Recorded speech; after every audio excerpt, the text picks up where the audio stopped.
Hi, Goddess of Love here again. Kamusta kayo dyan mga goddess ko? So yeah, another reading tayo today for you, Virgo. No? So let's see ano yung third party situation ninyo ng person on your mind, person you are dealing with. No? Tignan natin anong sitwasyon at bakit merong conflict no, sa relationship ninyo. And also, tignan natin what's the message ng inyong inner self, and of course message advice from the universe no, sa ating source no. So yeah, tingnan natin mga Virgo. Kuha tayo dito ng one card for you, Virgo. Message message ng inyong inner self no. Kuha tayo ng one card here for Virgo. Let's see, Virgo.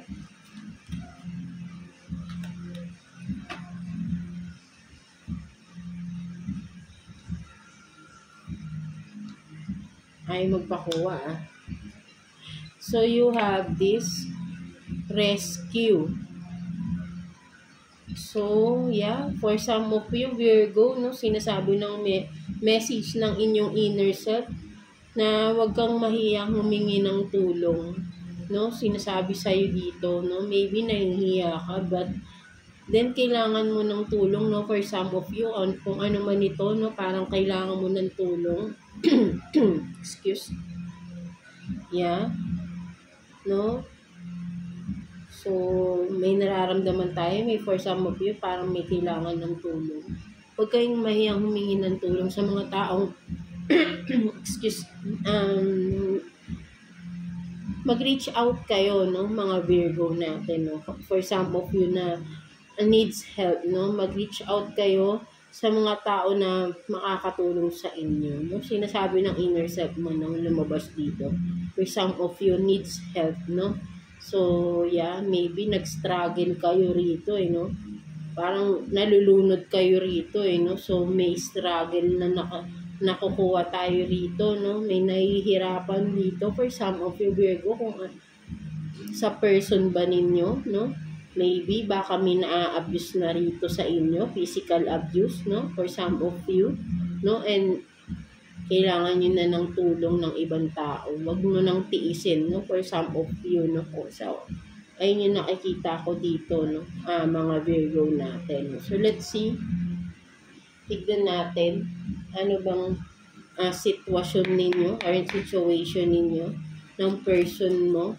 No, let's see, kuha tayo ng 4 cards here for you, Virgo. 4 cards for Virgo, current situation ninyo, ng person mo. Tingnan natin, bakit for some of you, parang nararamdaman ko, immediate na, no? Parang may kailangan ng tulong. Bakit, diba? So, let's see. Na-abuse ba kayo ng person nyo? Huwag nyo tiisin. No? Kung natiis nyo na ng matagal, this time, no, maybe this is the right time to, to stand up, no? For yourself, no? Mga Virgo natin. Huwag mo nang hayaan na inaabuso ka ng person mo, no? So, let's see. Separation, no? So, meron ditong separation.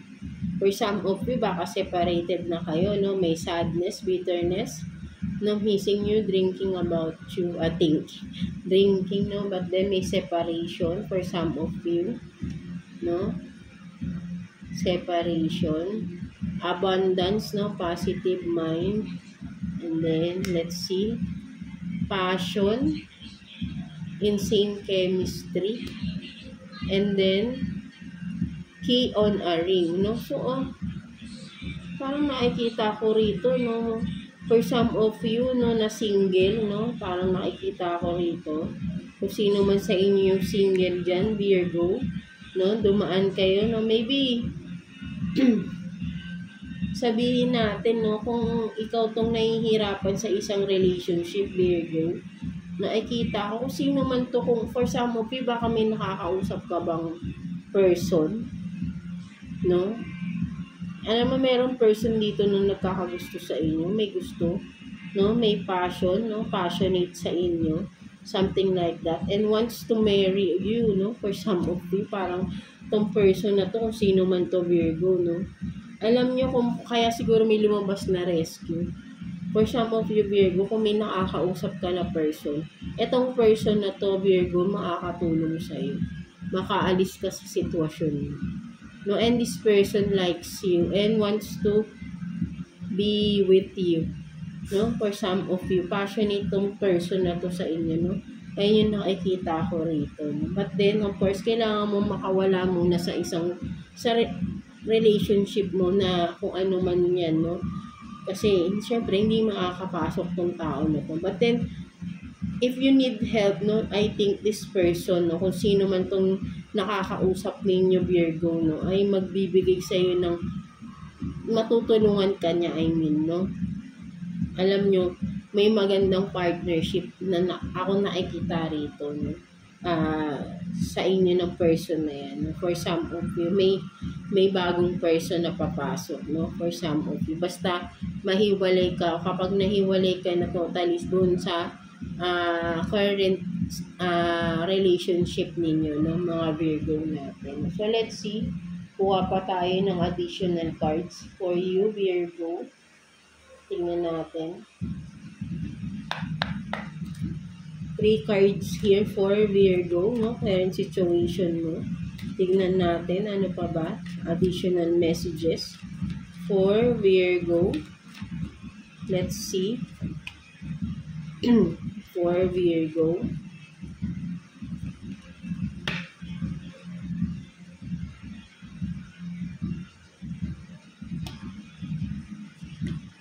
And then for some of you, nakikita ko rin pala dito, Virgo, no? If you are still, no, kung nandun ka pa nga sa relationship mo na nagpapabigat sa'yo, no?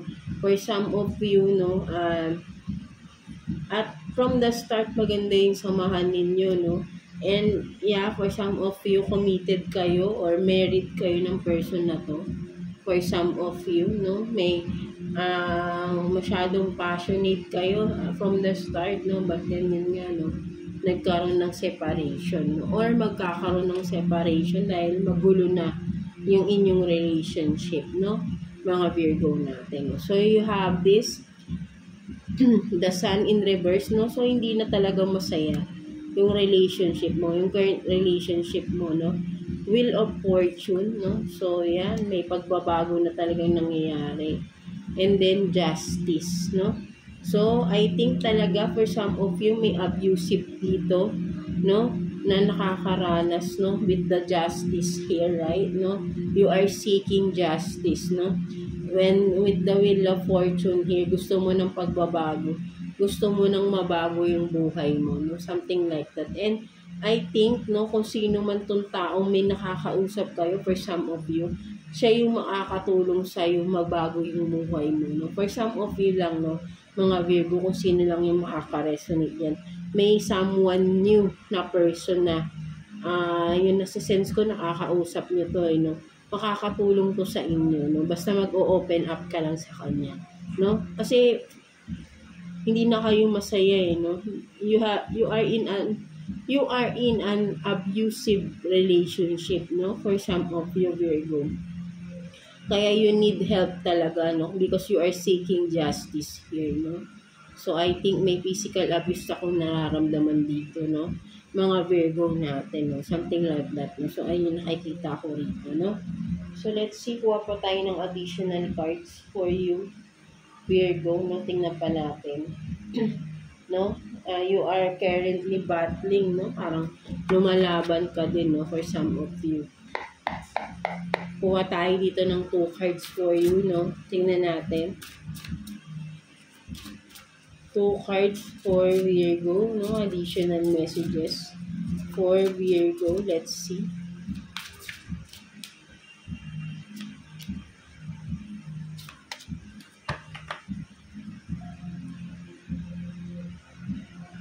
No, I think, so ang nakikita ko rito, Virgo, na sabi nating conflict, third party situation is yung pag-uugali ng person mo, no?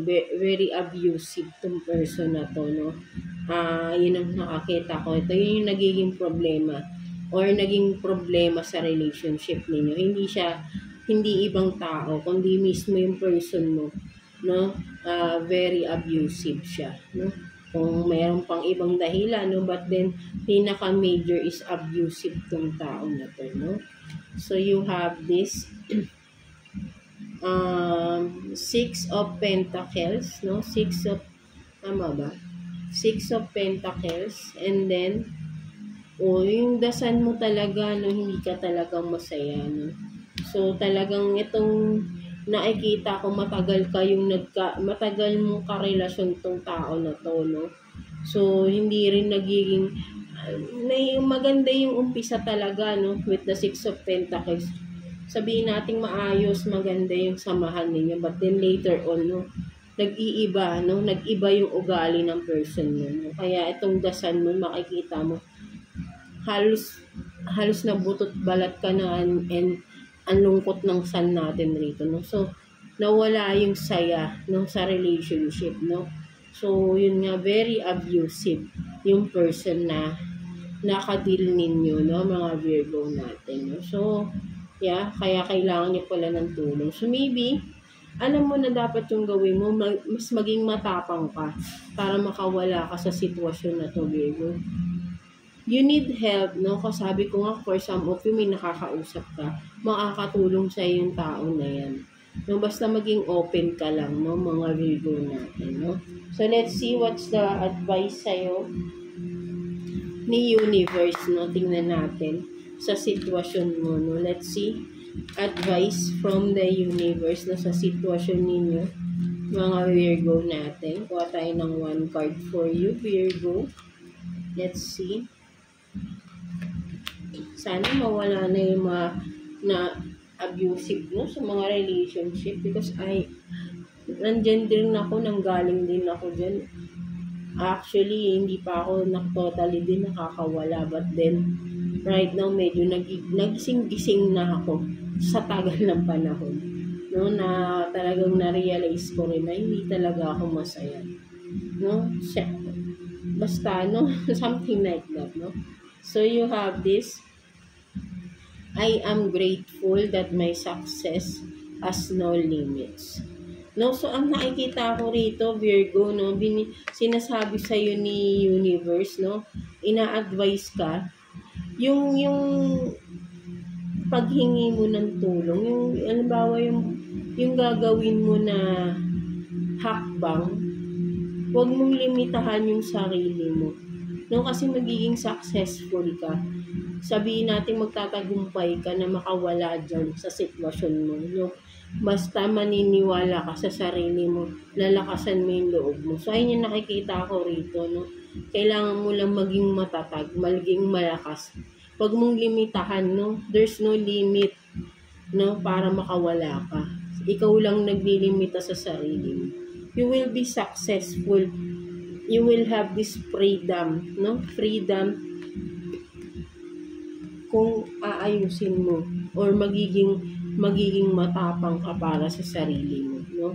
Kailangan mo itayo yung sarili mo dito, no, mga Virgo, kasi sabihin nga natin, no, may mga willing tumulong sa inyo, pero kung ikaw naman nag-aalangan ka, baliwala lang din, no? So kailangan ikaw mismo sa sarili mo, huwag mong limitahan yung kagustuhan mo, no? Gusto mo makawala pero natatakot ka. So, kailangan mo maging matapang, diba?